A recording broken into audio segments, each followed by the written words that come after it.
Join me, my friends, as we take an adventure through the Deviant Moon deck. It is quite different than the normal Rider-Waite system. It has a lot of differences in there, but it excels in certain areas. So I'm going to perch you up on my shoulder and we're going to take a look. Let's go.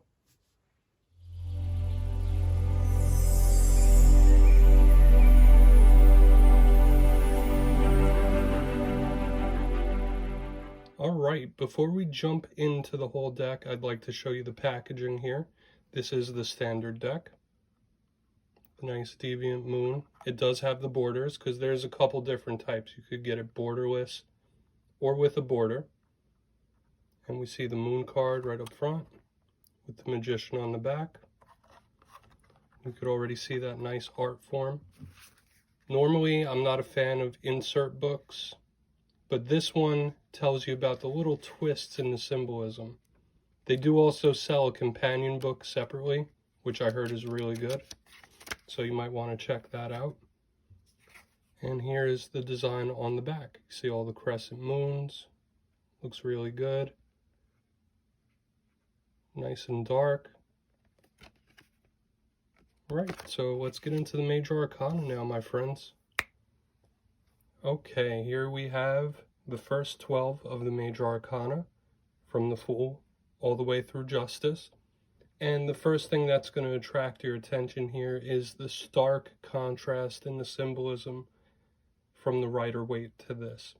And to me, it's a very welcome change.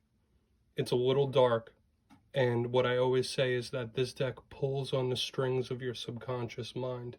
If you're a beginner reader, this one might be a little more difficult for you to learn, but if you're an intuitive reader, this is where the deck really excels. So I'll show you a couple of my favorites here. I always have love for the Fool. The Magician's great. Emperor. Big fan of this Wheel of Fortune. And as you can see, there is differences here. And it does seem a little dark, but that's okay. If you have a base knowledge of the symbolism, that shouldn't matter. Let's move right along to the back end of these Major Arcana. Okay, we have the back 10 of the Major Arcana, from the Hanged Man all the way down to the World. And since I already gave you a quick explanation of the symbolism, I'll just show you some of my favorites here. The cover art, the moon. It's beautiful. The sun as well. It's one of my favorites here. And there is just something about this tower. You could feel the devastation in it. Absolutely beautiful. And the artwork is a little jarring. And it really makes you feel. Feel the cards. Don't just see and dissect them. So let's lighten up the mood a little bit and get into the cups.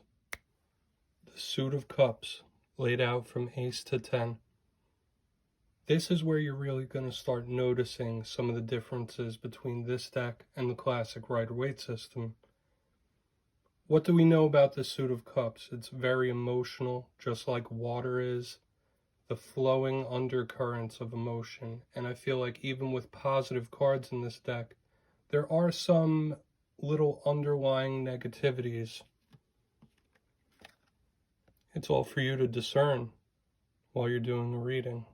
Because even though there's joyous merriment here, there's this sea creature getting ready to swallow them up. Maybe that tells us not to get too carried away. Some of the bigger differences in this is the Seven of Cups here. Normally the Seven of Cups, you see somebody thinking, making choices with a lot of things on the horizon, a lot of items, but this shows some artistry here, some imagination. Now, I normally read the Seven of Cups as daydreaming, so this kind of fits my style. The Six of Cups here is also very different. Usually it's two children sharing a cup, indicating the past, but right here we see a puppet show. I feel like it still indicates the same thing. One of the bigger differences you'll see throughout the whole deck are the aces. because most of them have a person of some kind included within it. Like this 10 of Cups here. Happy family, happy life. And this 9 of Cups is fantastic as well. The wish fulfillment. You have a genie there making a wish, receiving what you want. But this has got to be my favorite out of all of them. The 4 of Cups. Normally you see somebody looking at 3 empty cups with the universe offering 1 full. This person is dropping their full cup and ignoring the abundance right next to them. So I think it's great. Like I said, this deck is all about your intuition and what it makes you feel while you're doing a reading. Which people read that way with the classic cards as well, but this really pulls that out of you. It really tugs at your subconscious mind in different ways, which is an awesome way to read. So let's take a look at the Suit of Swords now. Let's talk about pain with this Suit of Swords here. Usually, the Suit of Swords talks about thought, communication, but it could be very harsh. In this deck, you really feel the pain that can be inflicted with the sharp words, tough situations. It really makes you feel it with the 3 of Swords and the heartbreak, with the person attached. Very sad. The 9 of Swords, the little monster whispering in your ear at night, the thoughts keeping you awake.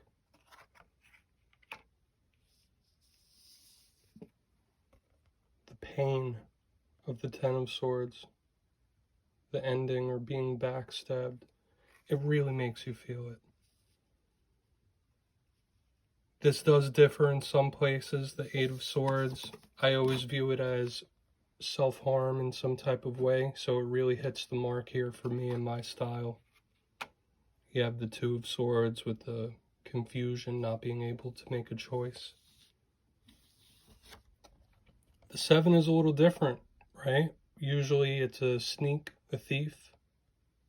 So I do have to show this 5. It's kind of like they did a little swap there, because this reminds me of the 7, not the 5. I still appreciate it though, and I understand the meanings and what the artist was going for. But this suit will definitely make you feel those emotions when you're doing a read. So let's keep it moving along and get into the Wands. Now this rendition of Wands I find very captivating. We all know Wands talk about passion, the fire burning within you. There's a lot of planning and manifestation in this deck as well. In this rendition, we see a lot of ties with nature, especially with the Ace holding the baby bean, planting the bulbs there with the 2 of Wands. Very interesting 3 of Wands that I really like, because we all know the 3 of Wands always speaks of manifestations and planning, and you could see this person planning, fostering something new, waiting a little bit. Things aren't fully together yet, and they're in that waiting period. Even this 4 of Wands is great with the foundation, the celebration, but as you can see, there's always that nature feel behind it. Not quite like the Pentacles. You'll see what I mean when we get to the Pentacles next. Shout out here to the 6 of Wands, the victory, the happiness. And there's something I really like about this 8 of Wands here, because we all know it's usually sticks shooting through the air at super fast speed, and it speaks of communication. In this rendition, you have the crow delivering a message, and this lady here about to swipe down all the wands super fast with her scythe. Really cool. All right, now into the Pentacles we go. The industrious and sturdy Suit of Pentacles. Now, I really like this rendition of Pentacles here. If you notice, all the cards have a nice little steampunk type edge to it. A lot of mechanical devices and gears, and it just really has an industrious feel to all of it, which really links nice with the Pentacles. Ace to 10 here. I'll show you a couple of my favorites. 8 of Pentacles, always one of my favorites in almost every deck. You see that assembly line, the hard work, the mastery. The artisanal 3 of Pentacles. And you'll see that theme throughout. I really like this 5 of Pentacles too. As we always say, it's feeling lonely or thrown out in the cold. See that creepy eye looking out the peephole? This person looks very scared. It really evokes a lot of emotion in you when you're doing a reading. The 6 of Pentacles has a little twist to it here. I'm sure you could see it. Just a really good showing for the Pentacles, in my opinion. I really like it. So let's go into the court cards now. Those have a lot of differences in them, but they're not bad differences, just like all the other suits within this deck. So here we go. So let's pick up right here, back with the Pentacles. As you can see, the nice steampunk look with the King and Queen. Whenever you're reading those, you think abundance and sturdiness, not moving. In this rendition, I don't think it's a coincidence that they're both robust and a little heavier with their pentacles there, holding it close. I really like the feelings that the court cards evoke in you in this deck. These are our pages here. And you see the Page of Pentacles with the machinery, the tools, ready to work and learn. And then the Page of Swords, he's spying a little bit there. He's watching. Defensive. Really great. I'd say the court cards are one of my favorite aspects of this deck, because it doesn't just make you think of a person when you look at it. It has a lot of other details within the card that bring about feelings that help when you're doing the reading. So let's take a look now and finish it off with the Cups and the Wands. All right, the Cups and Wands court cards, pages through king. What else can I really say? These cups are definitely water-based with those lush blues there. This guy looks like a seahorse. This Knight of Wands isn't my favorite. I get what the artist was going for. This is somebody who's rushing in, filled with passion. That's why he's atop a little beetle there, little beetle skeleton. Could be a little difficult to discern. All of the pages look great. Queen of Wands is always one of my favorites as well. She doesn't look as attractive as she normally does in other decks, but you definitely get the vibe, the feel, the confidence. And I'll show these pages as well. Beautiful. And like I said, just like the other court cards, you don't automatically think of a person.